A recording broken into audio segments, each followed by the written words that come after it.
Ashamaa harka fuuni daawwattootaa fi dhaggeeffattoota Gadaa Miidiyaa Neetwoork oduu keenya guyyaa har'aa qabannee dhiyaannee jirra. Hangafoota oduutiin eegalla. Godina Wallaggaa Lixaa Aanaa Laaloo Assaabiitti waraanni mootummaa dargaggoota 3 ajjeesuun dhaga'ame.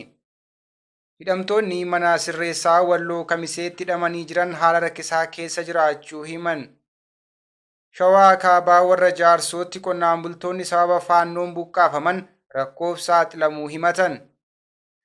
Paarkiin gaarreen Baalee yuuniskootti galmaa'uu hordofee namoonni 20,000 ol paarkicha keessa jiraatan akka bahan taasifamuufi jedhame. Tigraayitti yaa'iin TPLF beekamtii mootummaa yeroo malee geggeeffame waliigaltee malee xumurame.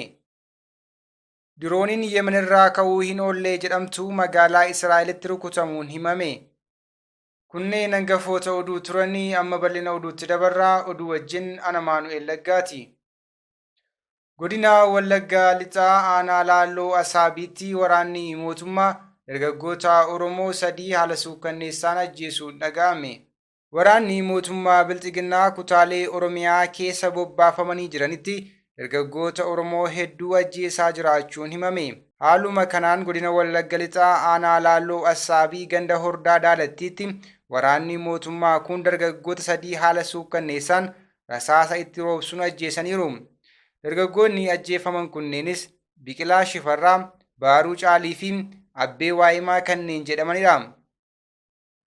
Hidhamtoonni mana sirreessaa Walloo Kamiseetti hidhamanii jiran haala ulfaataa keessa jiraachuu himan. Kaaba Oromiyaa godina Walloo magaalaa Kamisee keessatti sababa adda addaa itti maxxansuun waraanni Bilxiginnaa ilmaan Oromoo hedduu mana hidhaatti guuree dararaa jiraachuun ni beekama. Akkuma kanaan dura deddeebiin gabaasaa turre hidhamtoonni kunneen haalli qabinsa mirga namoomaa, fayyaa fi adeemsi murtii haqa qabeessaa jalaa gufachuun rakkoo hamtuuf saaxilamanii jiru. Akka xalayaa hidhamtoonni mana hidhaa Kamisee jiran waldaa ogeessota seeraa Oromoo, waldaalee siivikii fi qaamolee dhimmi ilaallatuuf barreessan irraa hubachuun danda'ametti hidhamtoonni kun haala hamaa keessa kan jiranii fi birmannaa hawaasa Oromoo bal'aa akka barbaadan akeekeera. Mana hidhaa kana keessatti ilmaan Oromoo 733 ol hidhamanii kan jiran yoo ta'u, isaan keessaa 312 hidhamtoota siyaasaa akka ta'an xalayaan kun ni ibsa. Namoota kanneen keessas dubartoonni 11 akka jirantu himame. Namoonni maqaa siyaasaatiin qabamanii gidiramaa jiran baay'een isaanii qonnaan bultootaa fi kanneen hubannoo siyaasaallee hedduu hin qabne yoo ta'an, irra jireessaan yeroo waraana kaabaa sana qabamanii hidhaman. Bu'uura waliigaltee Piriitooriyaatiin dhalattoonni Tigraay yoo hiikaman kanneen Oromoo ta'an qofaatti hidhamuun sababa Oromummaa isaanii daraa hamaa argaa jiru. Itti dabaluunis dhimmi isaanii karaa mana murtii saqnee akka kennamuuf gaafatanis lafarra jalaa harkifachuun murtii haqaa tokko malee rakkachaa jiraachuu isaanii himataniiru.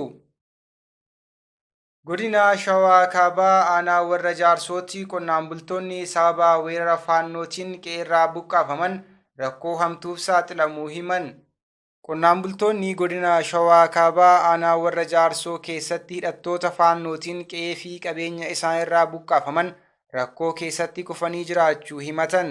Lolaa hidhattoota faannoo gandoota baadiyyaa aanichaa irratti bananiin maatiin 100 ol ganda baadiyyaa tokko keessaa buqqaafamuu fi manni jireenyaa jalaa gubachuu kan himan maddeen taateen kun onkololeessa 8 bara 2026 irratti raawwachuu ibsatu.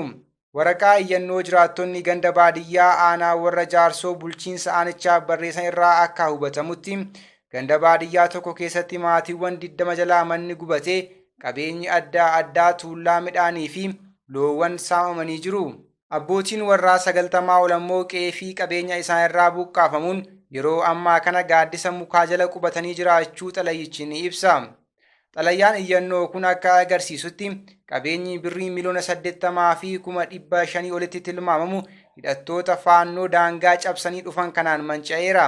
Jiraattonni sababa haleellaa hidhattoota faannootiin qe'ee fi qabeenya isaanirraa buqqaafaman kunniin xalayaa iyyannoo kana gubbaatti mootummaan naannoo Oromiyaa akka deeggarsa isaaniif taasisu gaafataniiru.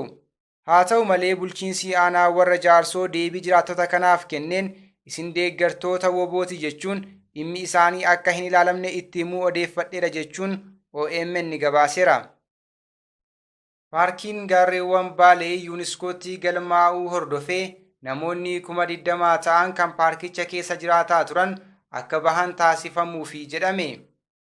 Paarkiin gaarreen biyyoolessaa Baalee galmee yuuniskootti akka galmaa'uuf waggoota 15 oliif yaalii taasifame booda fulbaana 18 bara 2023 carraaqqiin taasifame milkaa'ee koreen hambaalee addunyaa paarkichi galmee dhaabbata biyyoota gamtoomanitti galmee dhaabbata saayinsii barnootaa fi aadaa yuuniskoo irratti hambaa addunyaa ta'ee akka galmaa'u murteesseera. Kana hordofee paarkichi akka hambaa addunyaa tokkootti dhiibbaan tokkollee osoo hin gahiin kunuunfamee akka eegamuuf jiraattonni paarkii kana keessa jiraatan gara 20,000 ol ta'an paarkicha keessaa kaafamanii gara iddoo biraatti dabarfamuuf akka ta'an miidiyaan Moongbaay jedhamu gabaaseera. Hooggantoonni paarkichaa fi mootummaan naannichaa ulaagaalee yuuniskoo hambaalee addunyaaf kaa'ee guutuuf iddoowwan seena qabeessa ta'an balaa isaa irraa gahuu danda'u irraa eeguuf jecha jiraattota 20,000 ta'an paarkicha keessaa baasuuf murteessuun ibsameera. Haa ta'u malee jiraattonni paarkicha keessa jiraatan ammallee murtoo kana ifatti hin beeksifamne. Akkasumas qondaalonni mootummaa dhimma tarsiimoo jiraattota gara iddoo biraa jijjiiruu kana irratti hanga ammaatti hawaasa paarkicha keessa jiraatu hin mariisifne. Akka gabaasni kun ibsutti qubsumni namoota seeraan alaa rakkoolee paarkichaa mudatan keessaa gahee guddaa qaba. Yeroo paarkichi bara 1970moota keessatti hundeeffametti namoonni paarkicha keessa jiraatan baay'ee xiqqoo akka turan kan eere gabaasichi namoonni paarkicha keessa jiraatan harki caalaan isaanii kan dhiheenya kana qubatan ta'us ibseera. Kanneen keessaa namoonni lafa marga horii isaaniif barbaachisu qubatan akka jiranii fi adeemsaan qotisa ammayyaa hordofuun namoonni qubatan heddummaachaa dhufan jedhameera. Yeroo ammaa kana paarkicha keessa manneen maatii gara 300 ta'anii fi isaan keessaa giddugaleessaan maatii tokko keessaa namoonni 8 jiraatu. Akka gabaasni Moongbaay ibsutti jiraattonni paarkii kana keessa jiraatan tarsiimoo kana irratti miira wal makaa kan qaban yoo ta'u, jiraattonni yeroo dheeraaf jiraatan irra caalaan isaanii jireenyi isaanii lafa sanatti maxxanee waan jiruuf sodaa keessa galaniiru. Kaan ammoo beenyaan haqa qabeessaa yoo nu kenname ni baanaa jedhu. Naannoo Tigraayitti yaa'iin TPLF beekamtii bulchiinsa yeroo naannichaa malee geggeeffame waliigaltee malee xumuramuun isaa ibsame. Pirezidaantiin bulchiinsaa yeroo naannoo Tigraay obbo Geetaachoo Raddaa walgahii beekamtii mootummaa malee waamame jedhan irratti kaadireewwan TPLF ajandaa duraan qabame irratti osoo marii hin geggeessin adda galuun dhaga'ame. Haa ta'u malee dhuma walgahii torban darbe geggeeffame irratti kaadireewwan paartichaa ibsa ejjennoo abbaa qabxii 6 baasuu isaanii TPLF toora hawaasummaa isaa irratti beeksiseera. Kunis hooggansa TPLF olaanoo gidduutti garaagarummaa yaadaa kan uume yoo ta'u, miseensi koree giddugaleessaa fi walitti qabaan bulchiinsa yeroo walgahichi akka hin geggeeffamneef tarkaanfii fudhatan kan adeemsa dhaabichaa hin hordofnedha jechuun ture paartichi kan qeeqe. Obbo Geetaachoo Raddaa ammoo ibsa sanbata darbe kennaniin walgahichi kan mootummaan hin beeknee fi seeraan ala kan jedhan yoo ta'u, aangawoonni godinaalee tokko tokko irrattis tarkaanfiin fudhatamuu dubbatanii ture. Haalli kunis naannichatti taatee hin baramne waan ta'eef hedduun maaltu uumamee jechuun yoo gaafatan, kaan ammoo TPLF gidduutti qoodinsi jiraachuu kaasaa turan. TPLF ibsa kaleessa toora miidiyaa hawaasaa isaa irratti baaseen walgahichi bulchiinsa yeroo naannichaatiin deebii gaarii argachuu baatulleen kaadireen paartichaa olaanoo keessaa 82 kan tahan walgahii haala seera qabeessa dambii dhaabbatichaatiin waamedha jedhanii irratti hirmaachuu beeksise. Obbo Geetaachoo Raddaa garuu dhuma torban darbee irratti ibsa kennaniin rakkoo naannicha mudate furuu irra walgahiidhaaf gara Maqalee imaluun walgahii bulchiinsi naannichaa hin beekne geggeessuun kaayyoon isaa ifaa mitii jechuun kan hojimaata mootummaa diiganidha kanneen jedhan irratti tarkaanfii fudhachuu ibsaniiru. Hirmaattonni walgahichaas irra jireessaan itti gaafatamtoota ijaarsa uummataa sadarkaalee garaagaraa irratti argaman yoo ta'an, kanneen itti gaafatamummaa uummataa fi mootummaan itti kenname hin bahin irratti tarkaanfii fudhatameera jedhanii ture. Obbo Geetaachoo Raddaa bulchiinsa yeroo Tigraay kan waliigaltee nagaa Afrikaa Kibbaa Piriitooriyaatti mallattaa'uun waraana cimaa waggaa 2 geggeeffamee turetti dhuma godheetiin hundeeffame hoogganaa jiru. Bulchiinsi yeroo naannoo Tigraay ji'oota lakkoofsises qaamolee garaagaraa fi kaadireewwan TPLF olaanoo irraa mormiin mudataa akka jirutu dubbatama. Dirooniin Yemen irraa ka'uu hin ooltuu jedhamee magaalaa Israa'elitti rukutamuun himame.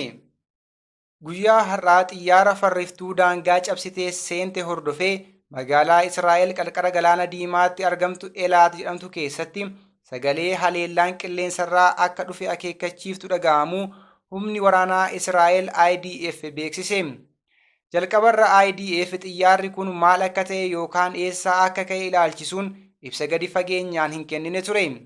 Gabaasaaleen raadiyoo Israa'el irraa argaman garuu dirooniin tokko galaana diimaa irratti rukutamtee akka kufte eeranii jiru. Eelaat magaalaa Israa'el dhuma kibbaan argamtu taate galaana diimaa daangaa Joordaanii fi Masrii irratti argamti. Magaalaan kun Gaazaa bakka waraanni itti geggeeffamurraa ammoo kiiloomeetira 200 fagaatti. IDF boodarra akka mirkaneeffatetti xiyyaarri yookiin dirooniin waan hamaa raawwachuu dhufte kun qarqara karaa Eelaat daangaa Israa'elitti siquudhaan bakka irratti xiyyeeffattee rukutuuf turte deemaa jirti. Yemen keessatti gareen Iraaniin deeggaramu haleellaa diroonii Israa'el kibbaatti geggeessuu isaa himeera. Loltoonni Huutisii Yemen haleellaa diroonii kibxata ganamaa geggeeffameef itti gaafatamummaa akka fudhatu dursaan garee Iraaniin deeggaramu kanaa AFP'tti himeera. Haleellaa gareen kun geggeesseen miidhaan ni qaqqabse yookiin lubbuu inni ajjeese jiraachuun gabaafame hin jiru. Dhuma torban darbee buufata basaasaa Israa'el galaana diimaa odola Dahalaak irratti argamu irratti haleellaan raawwatameera oduu jedhu miidiyaaleen baha giddu galeessaatti argaman gabaasanii turan. Haa ta'u malee Eertiraan garuu oduun kun soba ta'uu waakkattee jirti. Ministeerri odeeffannoo Eertiraa gabaasicha kan odeessu waa'ee haleellaa buufata waraanaa Israa'el Eertiraa keessatti hin argamne irratti raawwatameeti jechuun haleellaan raawwatame kun kan hin jiraanne ta'uu isaatiin alatti Israa'el Eertiraa keessaa buufata waraanaa akka hin qabne himaniiru. Buufata TV Libaanoon kan ta'e Almayaadaan gabaasa maddeen waraanaa Eertiraa keessatti argaman natti himaniiru jechuun baaseen haleellaa raawwatameera jedheen qondaalli waraanaa Israa'el olaanaan tokkos ajjeefamuu dabalee himee ture. Almayaadiin haleellichi qiyyaafannaa kan irratti taasifate wiirtuu basaasaa Israa'el kan xiyyeeffannaan isaa galaana diimaa irraa Yemen irratti taasifatedha jedheera. Miidiyaan kun haleellicha kan raawwate eenyu akka ta'e ilaalchisuun kan jedhe jiraachuu baatulleen garee Islaamaa Ansaar Allahaa jedhamuu fi Yemen keessa socho'u tokko ta'uu akka hin oolle eereera. Ministeerri beeksisaa Eertiraa garuu gabaasichi soba adiidha jechuun Israa'el Iraaniin akkasumas finciltoonni Huutii Eertiraatti buufata waraanaa qabu jechuun irra deddeebiin odeeffannoo sobaa kennaa turan yeroo jedhan. Israa'el Eertiraatti buufata waraanaas ta'e wiirtuu basaasaa hundeeffachuu kan beekamu hin jiru. Ammas yaadni jiru dirooniin magaalaa Israa'el Eelaat haleeluuf dhufte rukutamte jedhamee kan Yemen irraa kaate galaana diimaarraan balaliitee dhufte kan jedhudha. Gareen warra Huutii magaalaa guddoo Yemen akkasumas biyyattii harka caalu to'atanii jiran Iraan waliin hariiroo qabu. Iraan ammoo teeknooloojii diroonii baay'ee cimaa ta'e akka qabdu ni beekama. Kanaaf dirooniin Iraan maqaa kamikaazee diroon jedhamu ta'uu akka hin oolle himamaa jira. Gosti diroonii Iraan kun meeshaa waraanaa hidhatee qabatee riphee diina eeggatee qiyyaafatee dhukaasuun ajjeesa. Yemen irraa Israa'elitti dhukaafamuun kun kan jalqabaa miti. Torban darbe keessas waraanni Yuunaayitid Isteet galaana diimaa jiru misaa'ilotaa fi dirooniiwwan finciltoota Huutisii Yemen jiran osoo Israa'elitti ergamaa jiranii qolatamaniiru. Magaalaan Israa'el amma dirooniin irratti mul'atte Eelaat hoteela turistootaa dabalatee namoonni gandoota daangaa Gaazaa irra jiran irraa itti baqatanii keessa qubatanii kan jiraatanidha. Wanti hin beekamne qilleensarra balali'aa jiru tokko sagaleen akeekkachiiftu balaa qilleensarraan dhufe akka dhaga'amu taasisa. Kun ammoo namoonni gara dahootti akka baqatan dirqisiisa. Akka odeeffannoon bakka sanaa bahan himanitti qondaalonni waraanaa Eelaat jiranis dahoo keessa dhokatanii jiru. Egaan kabajamtoota daawwattootaa fi dhaggeeffattoota Gadaa Miidiyaa Neetwoork oduu fi odeeffannoo dabalatee qophiilee Gadaa Miidiyaa Neetwoork kanneen biroo karaa toora YouTube chaanalii Gadaa Miidiyaa Neetwoork sabiskiraayib laayik gochuun hordofuu hin dagatinaa jecha oduun guyyaa har'aaf qabadhee dhiyaadhee kana fakkaata ture. Ana wajjin sa'aatii oduutti walitti deebina. Hangasittuu qophiilee Gadaa Miidiyaa Neetwoork kanneen biroo wajjin turtii gaarii.